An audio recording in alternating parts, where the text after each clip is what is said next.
talking as a group on whether gambling was a sin or not. And one of the members of the group says, well, it says in the Bible, thou shalt not gamble. We're like, I don't think it does.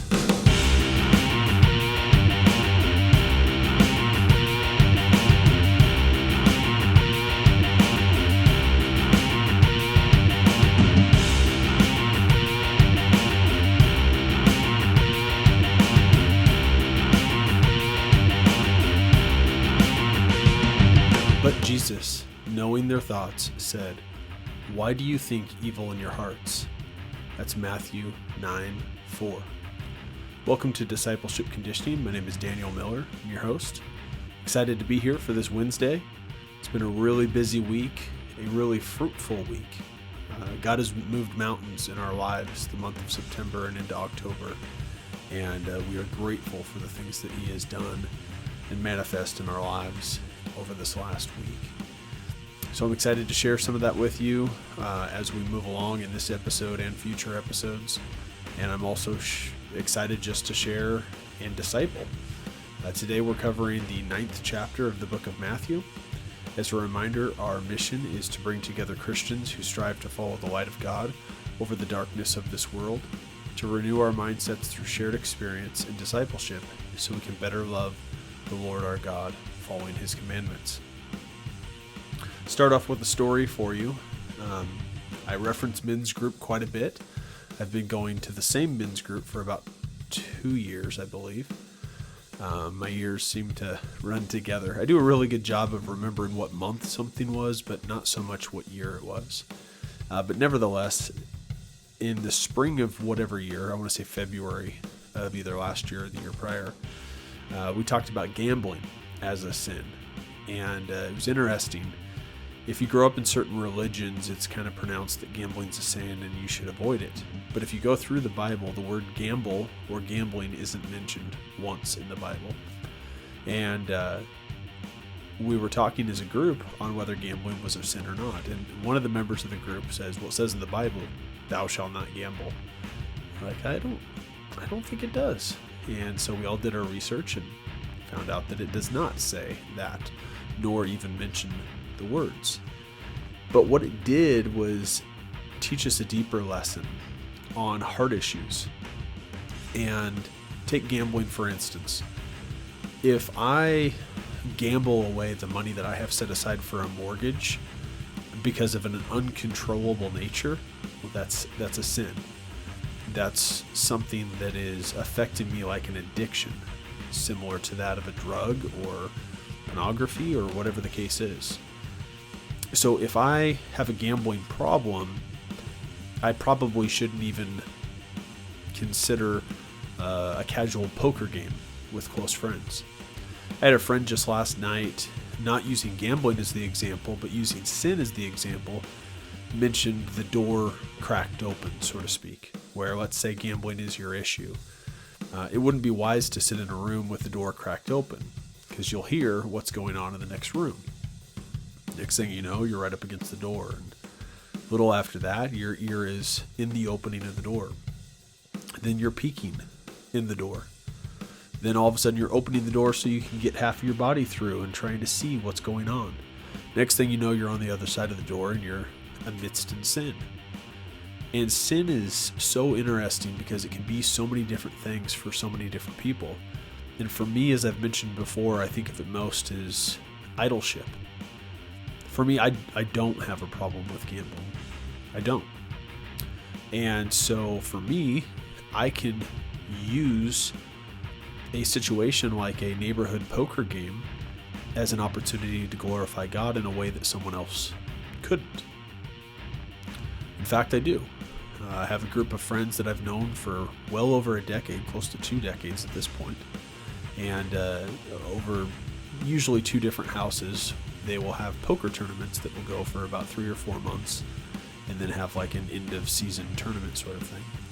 And for the last year, I think it's been right about a year, as I've gone to those two seasons basically, I walk in with my Bible underneath my shoulder there in my arm. And I have this Bible, this study Bible here that I keep at home in this office. and then I have a thin line condensed version with no commentary of the same Bible, the ESV version, and I have one in each of the vehicles. And so no matter which vehicle I take, I arrive and I grab my Bible, put it under my shoulder, and I walk in with it.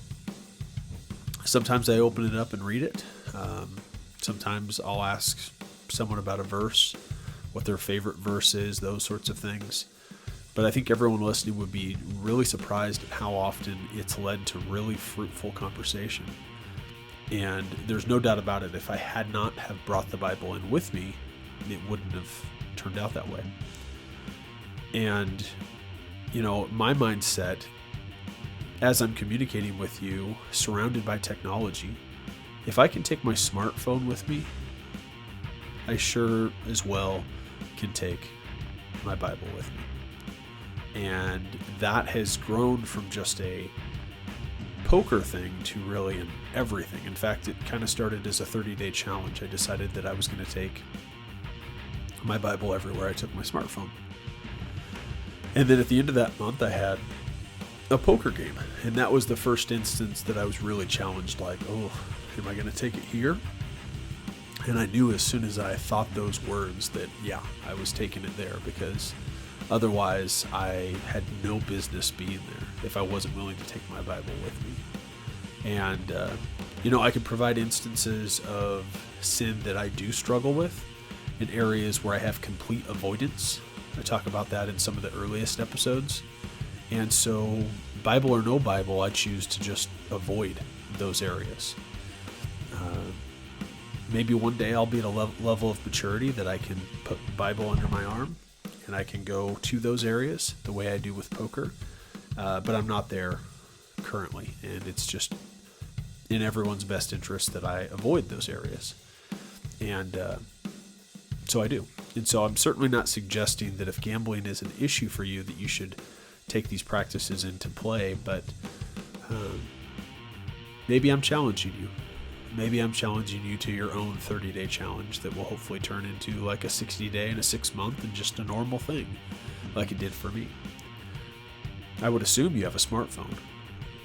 You might be listening to this podcast through your smartphone right now. And if you are, where do you take that smartphone? The answer is probably just about everywhere. And if that's true, can you not take your Bible with you? I'd love to have further conversation with this. In fact, if you need a Bible, I'd be happy to order one for you. Just email me and I'll send you a Bible. Be happy to do that. And our email for this podcast specifically is podcast@discipleshipconditioning.com. Let's get into our study of Matthew 9. We'll start with verse 9. As Jesus passed on from there, he saw a man called Matthew sitting at a tax booth, and he said to him, "Follow me." And he rose and followed him. And that's Matthew 9:9. What sticks out to me is simply follow me. It doesn't sound like there was any doubt to it. It didn't sound like there was any period of contemplation.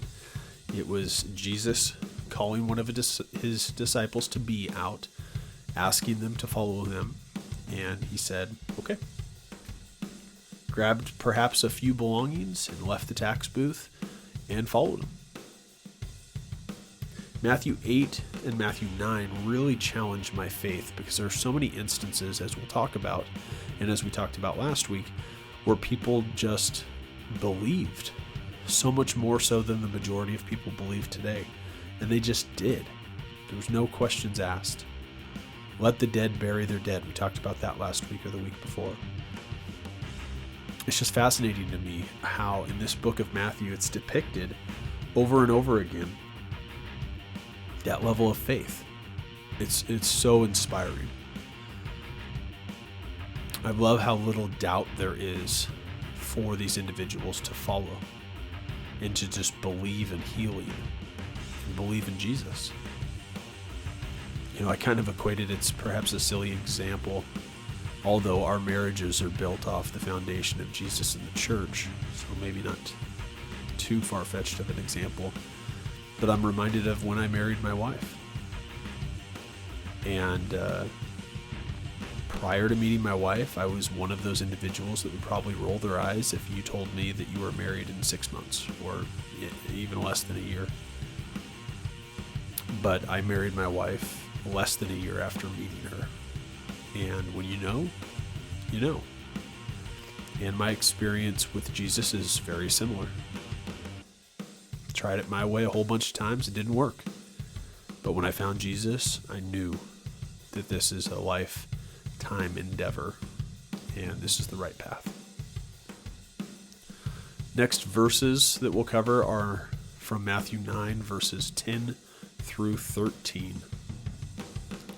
And as Jesus reclined at table in the house, behold, many tax collectors and sinners came and were reclining with Jesus and his disciples. And when the Pharisees saw this, they said to his disciples, "Why does your teacher eat with tax collectors and sinners?"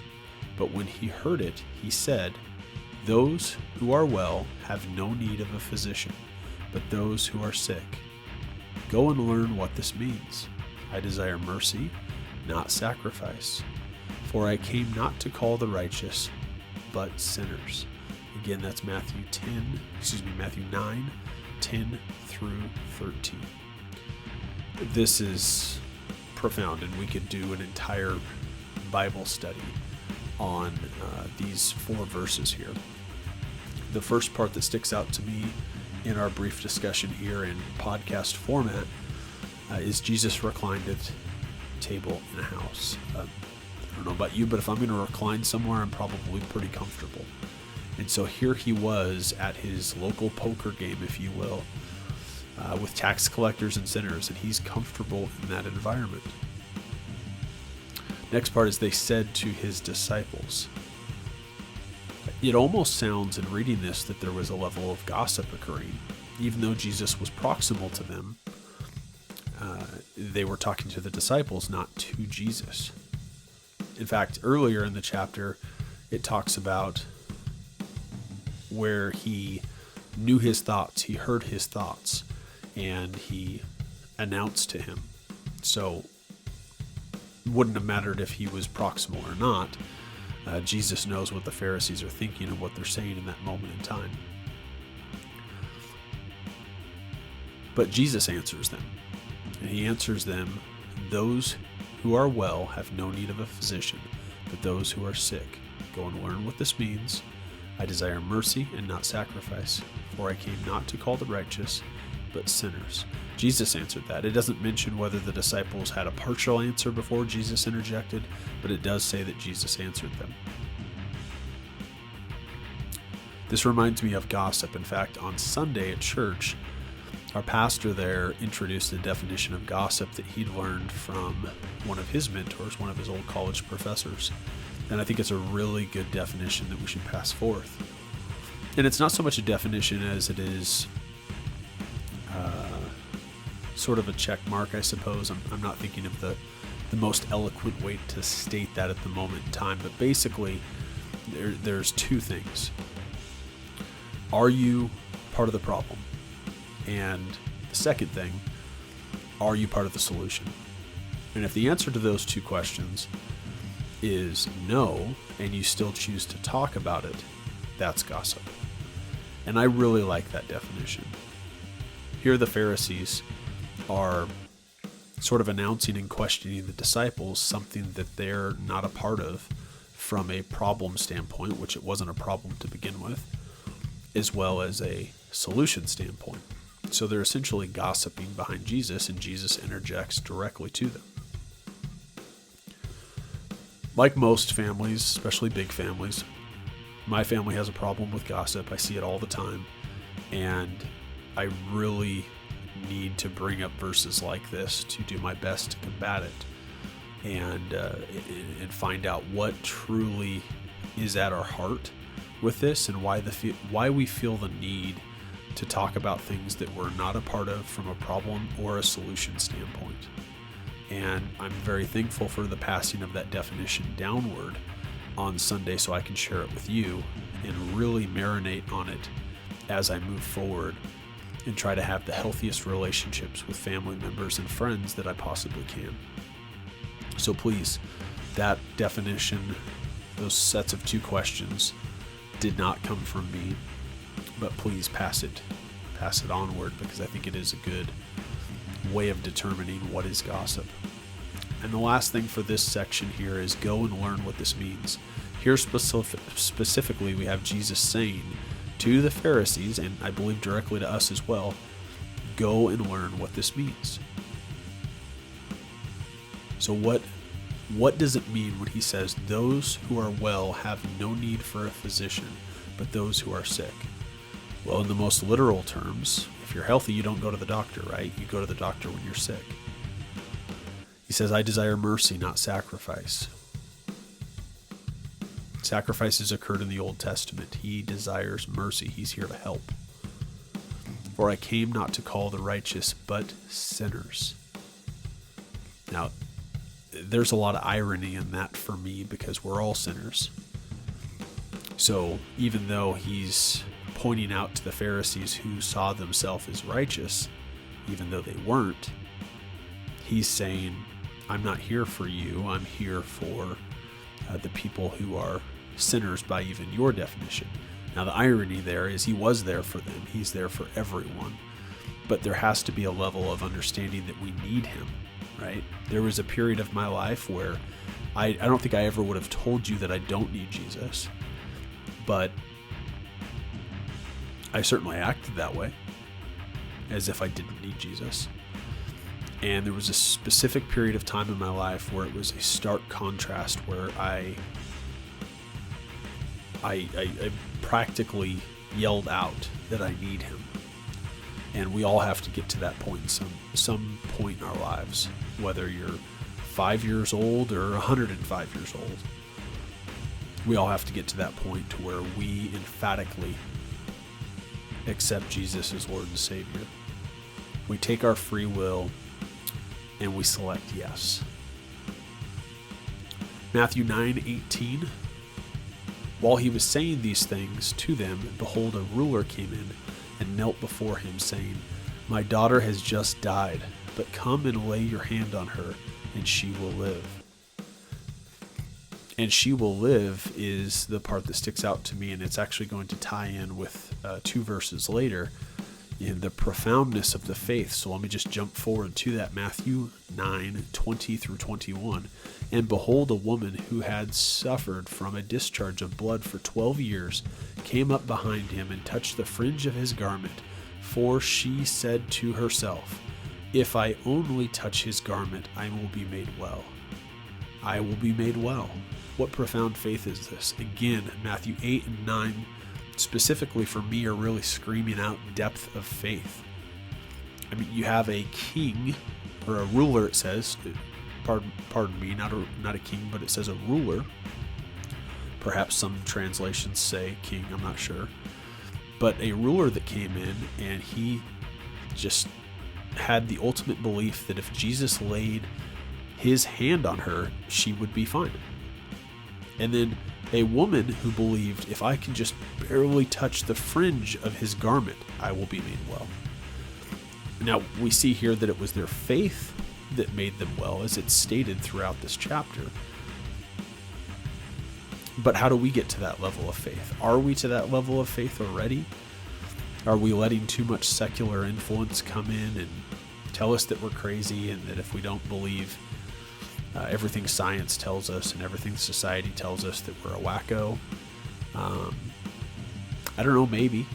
And if so, I know that that's certainly getting in the way to have this level of faith. This is almost unfathomable. It's truly inspiring and amazing. And like many verses throughout Matthew in these last 9 weeks or so, it is certainly causing me to reflect. And I think reflection is a good thing. Matthew 9:29, Then he touched their eyes, saying, According to your faith be it done to you. Again, we're talking about the faith. But the way it's phrased there really impacts me personally. According to your faith be it done to you.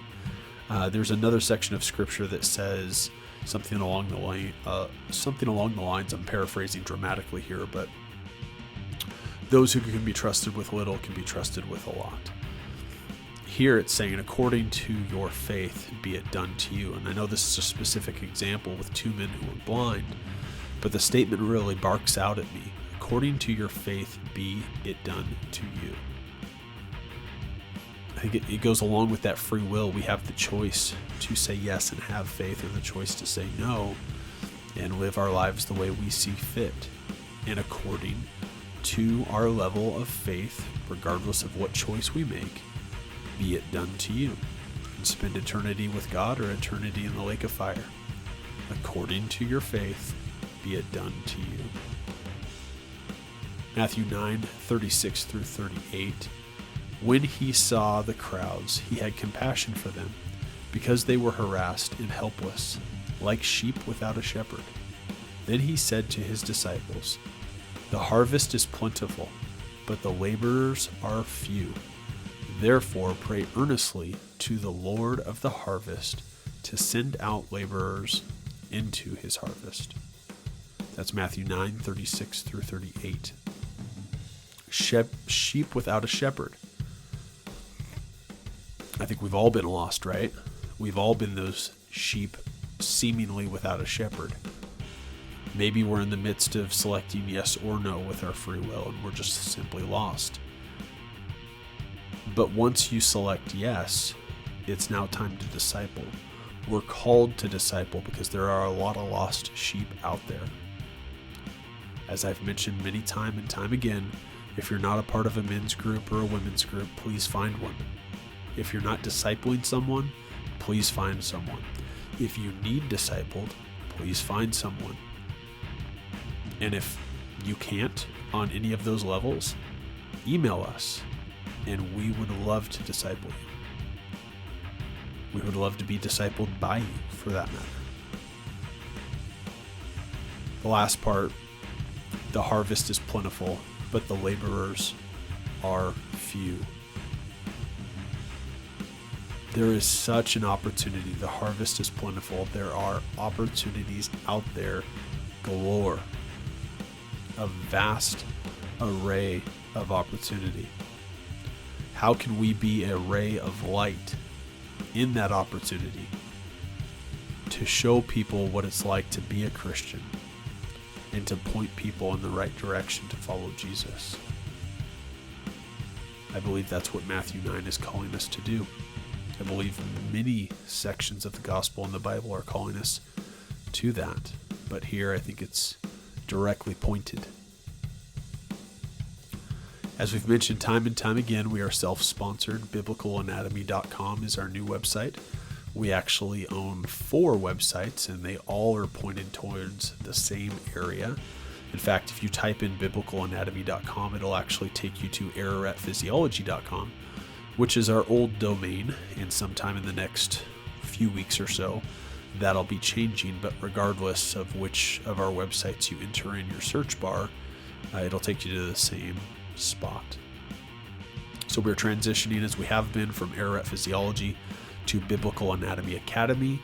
You hear more about that on Mondays through the Biblical Anatomy podcast. If you haven't listened to that, please do so. Ratings and reviews are very much appreciated and needed at this point in time. If you'd like to come in contact with us and just develop a relationship and see what we're doing, emails are appreciated. Whether there's something that you want to talk about specifically in one of the 2 podcasts, they're always considered, and we appreciate reading them. Our email address is in the show notes of either podcast specific to that podcast, and either way you'll get a hold of us fairly quickly. Tips and referrals are necessary to keep this going. There's going to be an equipment upgrade with a new microphone and a number of other things, probably a mount to get the microphone positioned a little bit differently, perhaps some video equipment and software as well, and so that tremendously helps with that. And again, referrals to people that would find benefit in the podcast and reviews are very, very helpful. And beyond that, if you want to understand more about how you're designed, the way God made you, how it's biblical, please check out the courses that we offer at Biblical Anatomy Academy. Take home message: how can you disciple to the plentiful harvest? Opportunities are vast, they're there. How can you contribute? If you feel as though that you aren't there yet, that you haven't had that pivotal moment in your life to say yes or no to the free will that you've been given and accept God's only Son, Jesus Christ, I want you to seek discipleship. And again, we'd be happy to disciple you and answer any questions that you may have and take you through our experiences in life, which is the goal of this podcast. Yes, a Bible study, but also to take you through the experiences that I've had personally and that those around me have had, so we can share our story. I have a friend that does another podcast called Grit and Glory Songs and Stories, and he shares God stories on that podcast. I've been a guest on that podcast before. A number of people I know have been guests on that podcast, and his goal is essentially the same as this podcast. We're trying to bring people to Jesus by sharing our life perspective and our stories to hopefully move you in the direction to find Jesus in your life. I pray for that moment for everyone, and I know how beautiful that moment is. And if you'd like to share that moment with us or tell your story, again, you know how to get a hold of us, and we would love to hear from you. Let's conclude with the Lord's Prayer. Pray then like this: Our Father in heaven, hallowed be your name. Your kingdom come, your will be done, on earth as it is in heaven. Give us this day our daily bread, and forgive us our debts, as we also have forgiven our debtors. And lead us not into temptation, but deliver us from evil. Amen.